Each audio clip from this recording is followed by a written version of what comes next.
ಮುಸುಕುದಾರಿ ತನಗೆ ಗನ್ಮ್ಯಾನ್ ಭದ್ರತೆ ನೀಡುವಂತೆ ಎಸ್ಐಟಿಗೆ ಮನವಿ.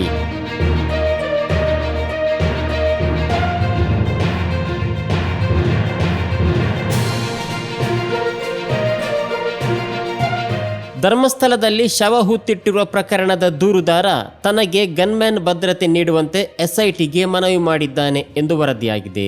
ಧರ್ಮಸ್ಥಳದಲ್ಲಿ ಗಲಾಟೆ ಪ್ರಕರಣದ ಬೆನ್ನಲ್ಲೇ ದೂರುದಾರ ತನ್ನ ಮೇಲೂ ದಾಳಿ ನಡೆಯುವ ಸಾಧ್ಯತೆ ಇರುವುದರಿಂದ ತನಗೆ ಗನ್ಮ್ಯಾನ್ ಭದ್ರತೆ ಒದಗಿಸುವಂತೆ ಮನವಿ ಮಾಡಿದ್ದಾಗಿ ದೂರುದಾರರ ಪರ ವಕೀಲ ಎಸ್ಐಟಿ ತಂಡಕ್ಕೆ ಲಿಖಿತ ಮನವಿ ಮಾಡಿದ್ದಾರೆ. ಶೋಧ ಕಾರ್ಯ ಮುಕ್ತಾಯವಾದ ಬಳಿಕವೂ ತನಗೆ ಗನ್ಮ್ಯಾನ್ ಭದ್ರತೆ ಕಲ್ಪಿಸುವಂತೆ ಎಸ್ಐಟಿ ಎಸ್ಪಿ ಜಿತೇಂದ್ರ ದಯಾಮ್ ಮುಂದೆ ಮನವಿ ಮಾಡಿದ್ದು, ಈ ಹಿನ್ನೆಲೆಯಲ್ಲಿ ನಿನ್ನೆ ಶೋಧ ಕಾರ್ಯ ಮುಂದುವರಿಸಲಿಲ್ಲ.